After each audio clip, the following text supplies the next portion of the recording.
How's it going, everybody? My name is Rinzler here, back again for another video. Assassin's Creed is a series of ups and downs, I think we can all agree. It's been around since 2007, and it originally started production as a Prince of Persia spin-off game, but eventually morphed into its own game. Through the use of the Animus, we've been able to play out the adventures of many memorable and not so memorable assassins and Templars, and considering how many games there are in the series, some are bound to be better than others. But before I begin my rankings, this is just a reminder that I love this series, and even though there are some games I really don't like, I appreciate their existence for helping to keep the series going. Also, this list will only be focusing on the main Assassin's Creed games, so the spin off Chronicles games, the books, and the movie will obviously not be discussed. So, without further ado, let's rank all of the Assassin's Creed games from worst to best. Starting at number 11, we got Assassin's Creed Unity. Regular viewers of the channel were probably expecting this to be here, considering that I've made two videos already talking about this game. One where I talked about how it was a missed opportunity, and another where I talked about why it was a failure. I still stand by that in this video as well. Unity does have some good things about it. Like the graphics are really good, the French Revolution setting was given a lot of care and vibrancy, and the main character, Arno Victor Dorian, is a likable character for the first couple sequences in this game. And Bellic is a pretty good character too for the most part. But the positives sure as hell don't outweigh the negatives in my opinion. The game is still ruined by its glitches despite numerous patches over the years. The abundance of side missions are way too high, and none of the side missions have much heart or anything memorable about them. The new combat system is too difficult to have any sort of fun with. The main romantic subplot was pretty generic, and so was Arno in general. The romance between Arno and Elise could have been great considering that Arno is an assassin and Elise is a Templar, but it never seems to reach its full potential. The plot of this game is ridiculously bland and unmemorable, and the finale doesn't convey the emotion that it should have. So, all in all, the glitches ruin the experience, killing people isn't fun, and the main characters and plot are very forgettable. Plus, the modern day storyline was also pretty terrible, since not only do you play as a faceless, nameless protagonist, but you can't even control the modern day storyline anymore. You just have to sit around and watch people you don't care or know about tell you what to do. This game is no fun and is absolutely the pits of Assassin's Creed games. At number 10, we got Assassin's Creed Odyssey, the newest game in the series. Now, I know that some people are going to be pretty angry that Odyssey is so far down on my list, but there's a couple things I gotta get off my chest first. First of all, my opinion doesn't have to affect your own opinion on a game, and two, this game was the worst way to follow up Origins, in my opinion. For some reason, this game decides to go back 300 years before the events of AC Origins, which really makes no sense. If it takes place before Origins, then that means that there are no assassins in this game and no mention of the Brotherhood at all, since the Brotherhood doesn't even exist yet. This game is not an Assassin's Creed game. Yes, the Roman setting is vibrant and fun to play in. I'm not putting this game so low because it doesn't look good or play well. I'm putting it here because it doesn't belong in this franchise. It features Templars, sure, but without assassins, it's hard to take this game seriously. I still have no idea why Ubisoft couldn't have given Bayek a sequel. They could have made Odyssey a direct follow-up to Origins since the Roman Empire was still strong at the time this game's supposed to take place, or at the time that Origins took place in. They didn't need to take it further back in time or change the main protagonist. There was no point to any of it, and I was extremely disappointed in this game. The only reason that it's higher than Unity is because at least this game was fun to play, even if it's insulting that there are no assassins in an Assassin's Creed game. At number 9, we have Assassin's Creed Syndicate. Syndicate was probably the most forgettable game in the series for me.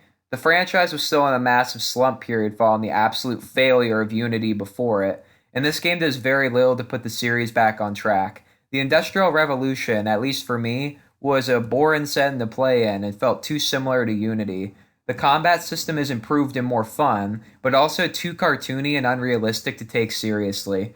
Not to mention that canes and brass knuckles are no replacement for swords. Jacob Fry is honestly my least favorite assassin because of how damn selfish and irritating he is throughout this entire game. He never listens to anybody and only seems to care about his stupid gang. His he never seems to care about the creed or anything that makes an assassin an assassin.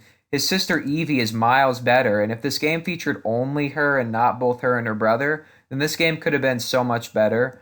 but the story is also extremely forgettable, and liberating sections of London isn't as fun as it sounds, and it does get tedious very, very fast.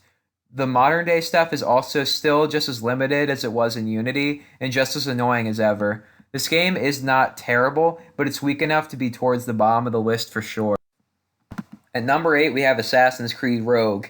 Now, we're getting into the games. We're getting into the section of the list where the games are beginning to become very difficult to rank. It hurts me to have to put this particular game so low because Rogue's story is actually pretty damn awesome. I love the story of Shay feeling betrayed by the assassins and joining the Templars.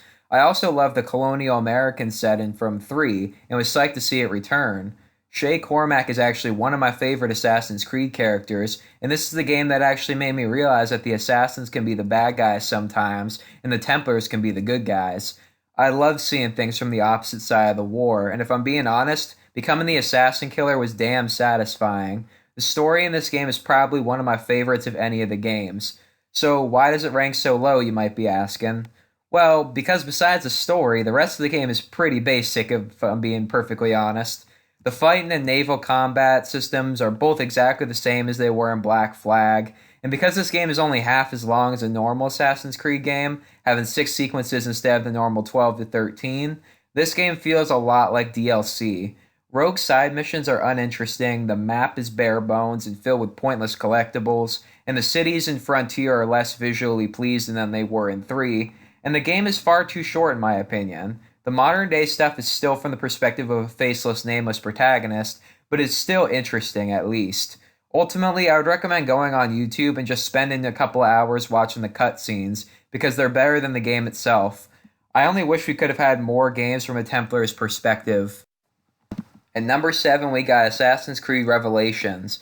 Again, it hurts to put this game so low on the list, especially since it's the epic conclusion to the Ezio trilogy. It's damn satisfying to see Ezio as an old man falling in love with Sophia.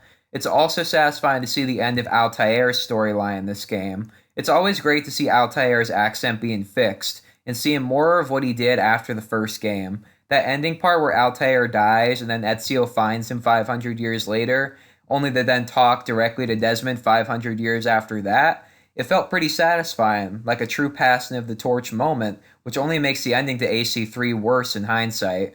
But as great as the story is, the rest of the game is pretty lacking, unfortunately. The Constantinople setting is just drained of color and pretty damn boring for me. The map features a lot of the same things that you could do in Rome and Brotherhood, but with none of the same satisfaction. Plus, this game doesn't add anything truly groundbreaking or new to the series. The hook blade is pretty unnecessary in my opinion, and the bomb crafting station is completely useless. You don't even need to craft any more bombs outside the first mission that they're introduced in. And don't even get me started on that goddamn tower defense mode. Ugh, I hated everything about it. The Templars just kept coming back whenever you're trying to do something else, and it always made you have to keep going back to fight them off, even though you had an entire brotherhood in Constantinople. It got really tedious, and it wasn't enjoyable in the slightest. Plus, the modern day stuff is non existent since Desmond spends the game in a coma. And yes, he does get to move around Animus Island and talk to Subject 16, but this is at the cost of not getting a proper follow-up to the epic cliffhanger at the end of Brotherhood.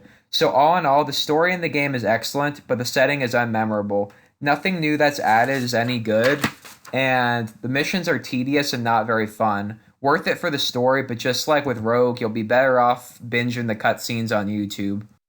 At number 6, we have Assassin's Creed 1. The game that started it all. Assassin's Creed 1 doesn't really hold up as well as the other original games. Admittedly, this game wasn't entirely sure what it wanted to be yet, and you can tell since this game has the least amount of things to do in it. The Middle Eastern setting is actually pretty full of life for a 2007 game, and the assassination missions are some of the best in the entire series. The modern day stuff is also really good in this game, and the series of twists at the end are excellent. But Altair is admittedly a real asshole at the beginning of the game, and is very unlikable. Made even worse by the fact that his accent is so obviously American, while everyone else has a Middle Eastern accent of the time period. That just makes his redemption storyline all the more satisfying, and honestly, Altair's scenes with Malik are some of the best in the whole franchise, truly funny and full of heart. The graphics don't hold up as well, admittedly, and the cities are very limited as far as missions are concerned, but the story is so good. The combat is still a lot of fun. The setting is memorable, and the modern day stuff is full of life and intrigue. Honestly, I think this game deserves to be remastered more than any other game in the series. Not the best game, but far from the worst.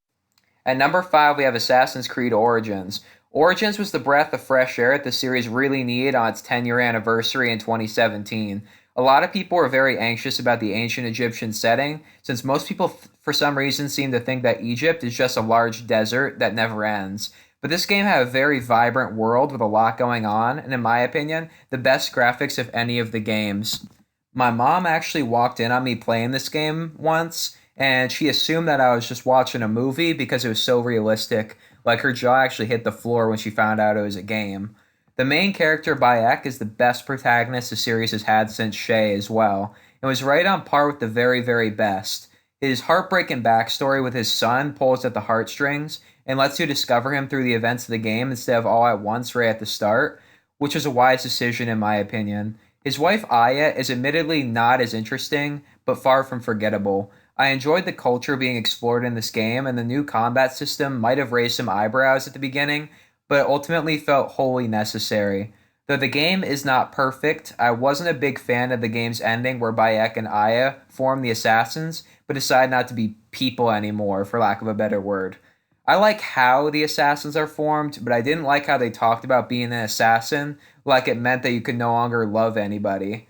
Also, the lack of a sequel is very irritating as well. There are a lot of hokey or unrealistic moments in this one, and I know that the games have a lot of unrealistic things in them, but a giant snake is where I start to laugh and draw the line.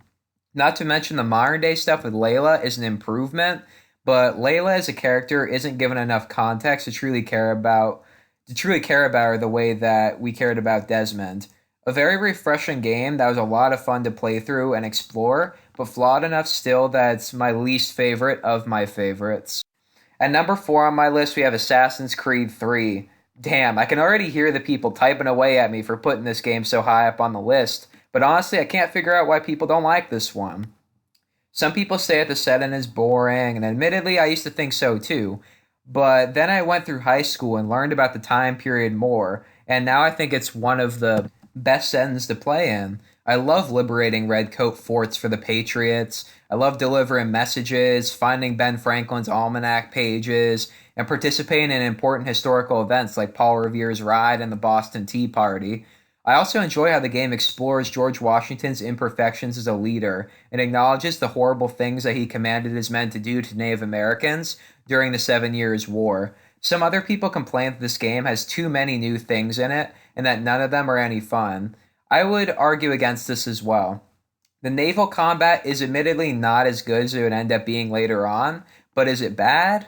No, I actually had a lot of fun sailing in this game. Sure, the controls are more restrictive, but I think that just adds to the tension of aquatic warfare in this game. Hunting is also extremely fun to do if you're in the right mood, and helps take my mind off things and just have fun exploring the frontier and jumping from tree to tree. Restoring the homestead is also very satisfying, as the homestead missions truly feel like you're putting the community together. Seeing all these directionless people come together to make a cleaner and lively homestead is very fun to watch unfold. And it's also nice to see Achilles' depression finally coming to an end as his homestead continues to grow with him. And now we're going to talk about the elephant in the room. A lot of people, for some reason, seem to think that Connor Kenway is a boring main character without a sense of humor who complains a lot and isn't enough like Ezio. Well, I beg to differ. Raton Hagaiton, or Connor, is a character that shouldn't be like Ezio in my opinion. He's had a very traumatic life, and now he's living in a world where everyone is raised to think he's a savage. His mother is dead, and his father is the leader of his worst enemies, the Templars. Not to mention George Washington, a man he trusted. He later learns that he ordered his village burned down all those years ago and had intentions of burning down more villages during the American Revolution. Connor doesn't have a lot of reasons to be happy, which is why it's so nice to see how selfless he is and how much he puts everyone else before himself. People complain that he speaks like a robot, but that's probably because English isn't his first language, and so he's thinking more about whether the words he's saying are right or not. When somebody learns a new language, they sound emotionless because they don't want to screw up and say the wrong thing. It's pretty realistic. I enjoy how much of an emphasis they put on Native American culture as well, is on the Revolution and all the key events that got it started, like the Boston Massacre. The combat system in this game is, in my opinion, the best in the entire series. And if I have one nitpick about some of the later games, is that none of them can hold a candle to this one. Fighting people is so much fun in this game. It's easy, but it's also difficult enough to master that it still provides a challenge. Hatham is also an amazing character, and he really helped to make the Templars feel less like the villains. A lot of what he says about the Founding Fathers, the war, and the Assassins are all true, and his scenes with Connor are easily the best in the game. Their scenes are so damn good that I honestly wish we could have seen them talk more outside of a hostile environment. Hatham's death is legitimately sad, and if you believe the theory that he held back during his fight with Connor at the end because he didn't want to have to kill his own son, it just makes it all the more emotional to look back on. Plus, the death of Charles Lee is handled really well. Seeing him and Connor have a drink in the bar before Connor leans over and stabs him is very well done. No words need to be spoken to convey the story of their rivalry. Plus, the modern day stuff is also fun since you finally get to leave the Animus and go on proper missions in the modern day, including breaking back into Abstergo Industries. The only things I didn't like about this game are I wish we got more scenes of Achilles raising Connor. William Miles was not a good replacement for Lucy Stillman, and that damn ending where Desmond dies was a very stupid decision. If it wasn't for those things, AC3 would be ranked higher, and I truly think that it deserves more love. At number 3 on my list, we have Assassin's Creed Brotherhood. This game has been accused of feeling too much like an extension of Assassin's Creed 2, but I believe that it does a good job of feeling different. The modern day stuff now takes place in the Villa Auditore from the last game, which helps to connect the modern day and historical settings really well, in my opinion. Plus, this was Ezio in his prime, not too old and not too young.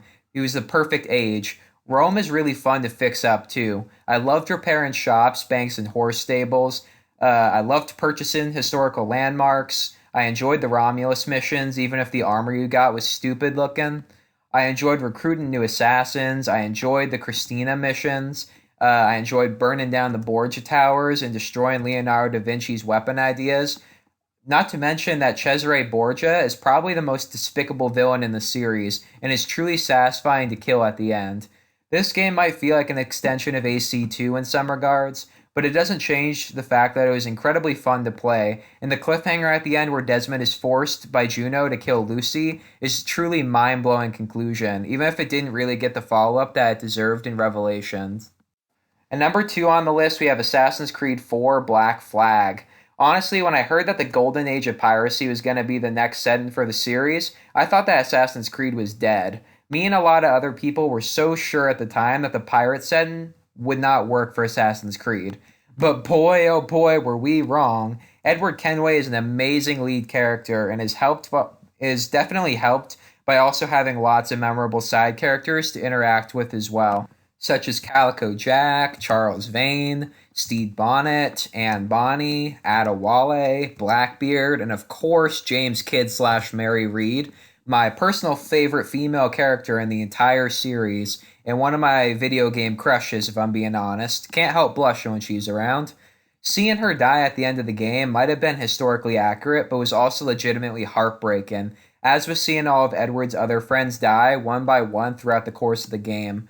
That trippy part of the game where Edward gets really drunk and starts hallucinating arguments with Caroline and Mary was shocking and tragic. A perfect follow-up to such a sad scene. That scene at the very end where Edward looks at the picnic table and remembers when everything was simple and all his friends were still alive is really, really sad. Then seeing him begin his new and uncertain life with his young daughter that he didn't know existed, and seeing how far he's come as a nobleman in Britain is very satisfying and emotional. You can't help but imagine that the ghosts of his friends would only continue to plague him throughout the rest of his life.